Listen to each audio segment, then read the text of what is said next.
السلام علیکم ورحمۃ اللہ وبرکاتہ۔ بزم حرف و حکمت فار یو میں ایک بار آپ سب کو پھر خوش آمدید۔ ایک نئی صبح ایک نئے عنوان کے ساتھ آپ کی خدمت میں حاضر ہیں۔ انٹرمیڈیٹ سال اول کے حصہ نظم میں سے سید نفیس الحسینی نفیس کی لکھی ہوئی خوبصورت نعت آپ کے سامنے، اس کے پہلے شعر کی تشریح، مفہوم، نکات اور فنی اسلوبی محاسن بیان کیے جائیں گے۔ سب سے پہلے سید نفیس الحسینی کی ابتدائی حالات اور ان کے اسلوب کے بارے میں کچھ آگاہی حاصل کر لیں۔ آپ کا اصل نام سید انور حسین معروف بے سید نفیس الحسینی نفیس ہے۔ 11 مارچ 1933 کو موضوع گڑیالہ ضلع سیالکوٹ میں پیدا ہوئے اور آپ کا سلسلہ نسب حضرت خواجہ بندہ نواز گیس و دراز سے ملتا ہے۔ والد گرامی سید محمد اشرف علی سید القلم اپنے وقت کے معروف خطاط تھے۔ خطاط کس کو کہتے ہیں؟ جو قرآن پاک کی آیات کو خوبصورت مزین انداز میں اس کو مختلف خطوں میں طریقوں میں لکھتے ہیں، اس کو خطاط بولتے ہیں۔ ابتدائی تعلیم آپ نے سیالکوٹ اور فیصل آباد لائل پور سے حاصل کی اور 1950 میں گورنمنٹ کالج فیصل آباد سے ایف اے کا امتحان پاس کیا۔ 1951 میں مستقل طور پر لاہور منتقل ہوئے اور اورینٹل کالج میں تعلیم حاصل کی۔ 5 فروری 2008 کو لاہور میں وفات پائی اور اپنے علمی اور روحانی فیض کی شمع روشن کی آپ نے۔ امام خطاطی، آپ کو اسلامی خطاطی میں بین الاقوامی شہرت حاصل ہوئی۔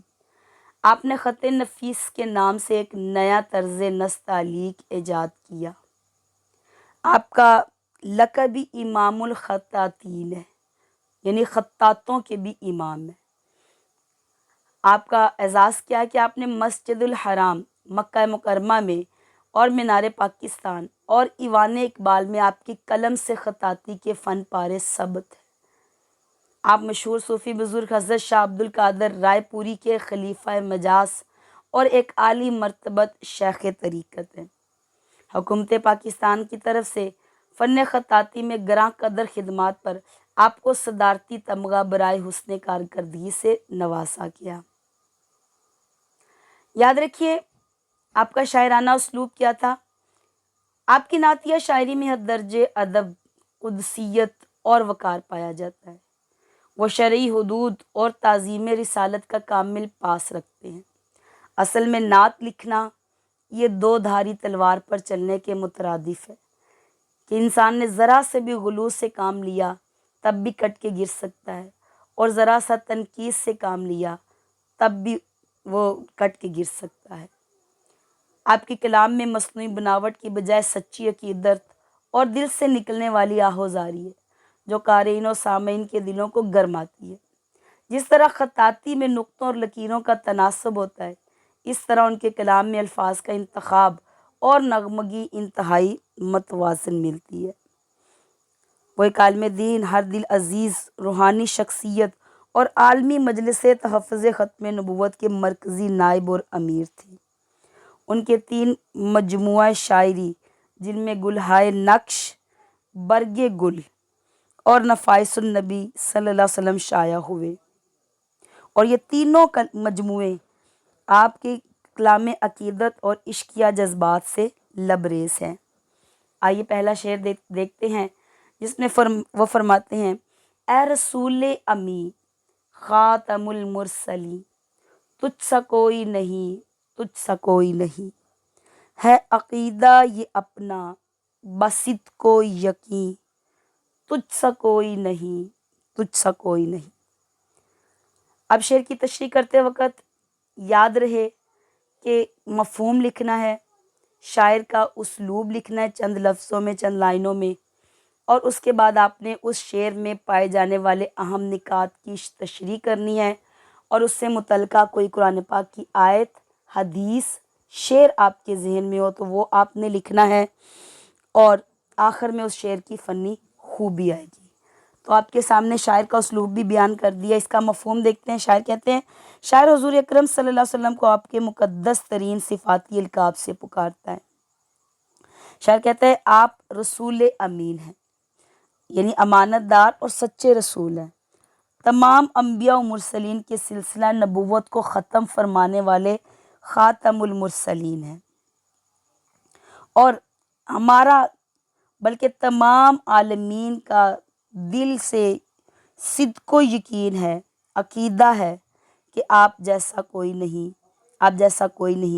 کہ اللہ تعالیٰ نے ذات مصطفیٰ کو بے مثال بنایا۔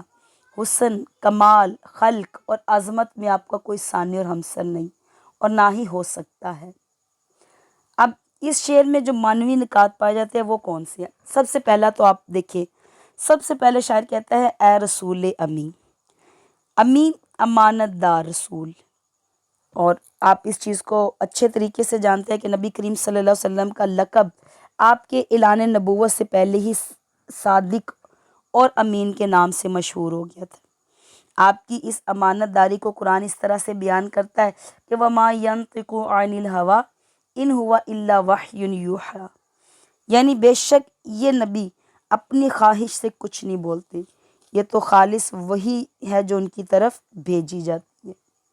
اور شاعر کہتا ہے سر بسر مہر و مروت، سر بسر صدق و صفا، سر بسر لطف و عنایت، سر بسر خیر البشر۔ اور ایک جگہ پہ شاعر کہتا ہے صدق و صفا کا پیکرے پر نور آ گیا، لے کے حیات تازہ کا منشور آ گیا۔ اس پہلے شعر کے اندر پہلا نقطہ جو نکلتا ہے وہ ہے آپ صلی اللہ علیہ وسلم کے رسالت کے ساتھ ساتھ امی ہونے کو ڈسکس کرنا۔ دوسری بات خاتم المرسلین، یعنی اس شعر میں عقیدہ ختم نبوت کا بھی بیان کیا گیا ہے۔ یاد رکھیے قرآن پاک کی عقیدہ ختم نبوت کی نص قاطع، یعنی قطعی نص جو ہے نا اس کی ترجمانی کرتا ہے۔ قرآن پاک میں اللہ تعالیٰ نے ارشاد فرمایا ما کان محمد ابا احد من رجالکم ولکن رسول اللہ و خاتم النبیین، یعنی محمد تم مردوں میں سے کسی کے باپ نہیں، لیکن وہ اللہ کے رسول ہیں اور سب سے آخری نبی ہے۔ اسی چیز کو نبی کریم صلی اللہ علیہ وسلم خود بھی بیان فرماتے، آپ فرماتے لو کانا بعد نبی کانا عمرہ، اگر میرے بعد کوئی نبی ہوتا تو وہ عمر ہوتا۔ اور ایک حدیث پاک میں آپ نے یوں بھی فرمایا کہ میری اور پچھلے انبیاء کرام کی مثال ایک خوبصورت عمارت جیسی ہے کہ انسان اس کے گرد گھومتا ہے اور اس کی ایک آخری اینٹ کو خالی پاتا ہے۔ آپ فرماتے ہیں میں وہ آخری اینٹ ہوں۔ تو آپ نے اس کو بھی ڈسکس کرنا ہے، اور اس کے بارے میں نبی کریم صلی اللہ علیہ وسلم کے عقیدہ ختم نبوت کے بارے میں کوئی شعر اگر آپ کے ذہن میں تو آپ لکھ سکتے ہیں اس میں۔ تجھ سا کوئی نہیں، تجھ سا کوئی نہیں، بات کی جا رہی ہے کہ آپ جیسا اس کائنات میں کوئی اور ہستی ہے ہی نہیں، آپ جیسا کوئی ہے ہی نہیں، آپ جیسا کامل اکمل کوئی بھی اس کائنات کے اندر پایا ہی نہیں جاتا۔ شاعر کہتا ہے کوئی مثل مصطفیٰ کا کبھی تھا نہ ہے نہ ہوگا، کسی اور کا یہ رتبہ کبھی تھا نہ ہے نہ ہوگا۔ اور شاعر حضرت حسان بن ثابت فرماتے وَأَحْسَنُ مِنْكَ لَمْ تَرَ قَطُّ عَيْنٌ وَأَجْمَلُ مِنْكَ لَمْ تَلِدِ النِّسَاءُ خُلِقْتَ مُبَرًّأً مِنْ كُلِّ عَيْبٍ كَأَنَّكَ قَدْ خُلِقْتَ كَمَا تَشَاءُ، یعنی آپ سے زیادہ خوبصورت میری آنکھوں نے دیکھا ہی نہیں، اور آپ سے زیادہ حسین و جمیل کسی عورت نے جنا ہی نہیں۔ گویا آپ نے جیسا چاہا آپ کو ہر ایک عیب سے پاک پیدا کیا، گویا آپ نے جیسا چاہا آپ کو ویسا پیدا کیا گیا۔ اور اعلیٰ حضرت امام احمد رضا خان فرماتے ہیں لم یأتی نظیرک فی نظر، مثلے تو نہ شد پیدا جانا، جگ راج کو تاج تورے سر سو، ہے تجھ کو شاہ دو سرا جانا۔ اور اقبال کہتے ہیں ہونا یہ پھول تو بلبل کا ترنم بھی نہ ہو، چمنے دہر میں کلیوں کا تبسم بھی نہ ہو۔ ذات مصطفیٰ صلی اللہ علیہ وسلم اس کائنات کی اصل رونق اور بزم کونین کی تخلیق کی وجہ ہے۔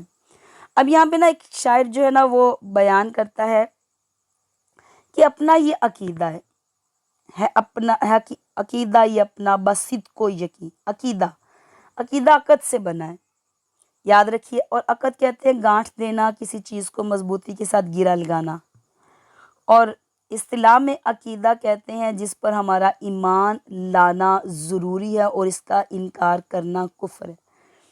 اب یہاں پہ وہ کہتے ہیں ہمارا صدق و یقین، ہمارے دل کی سچائی اور پوری یقین کے ساتھ عقیدہ ہے کیا ہے کہ آپ جیسا کوئی نہیں ہے، آپ جیسا کوئی نہیں ہے، کیونکہ قرآن پاک میں اللہ تعالیٰ ارشاد فرماتا ہے وَمَا أَرْسَلْنَاكَ إِلَّا رَحْمَةً لِّلْعَالَمِينَ، اور ہم نے آپ کو تمام جہان والوں کے لیے رحمت بنا کر بھیجا ہے۔ اور ایک جگہ وَإِنَّكَ لَعَلَىٰ خُلُقٍ عَظِيمٍ، اور ہم نے آپ کو اخلاق کے اعلیٰ درجے پر فائز کیا۔ امت مسلمہ کے اجتماعی عقیدے کا ترجمان ہے یہ شعر، کہ مسلمان جہاں بھی ہو، جس زمانے میں بھی ہو، وہ اس بات پہ یقین رکھتا ہے کہ رسول مکرم اللہ تعالیٰ کی آخری رسول ہے اور سب سے افضل ہے، جن کے ذکر کو اللہ تعالیٰ نے خود بلند فرمایا کہ وَرَفَعْنَا لَكَ ذِكْرَكَ، اور ہم نے آپ کے لیے آپ کے ذکر کو بلند کیا۔ اور اس شعر کے اندر فنی خوبیاں کون سی پائی جاتی ہیں؟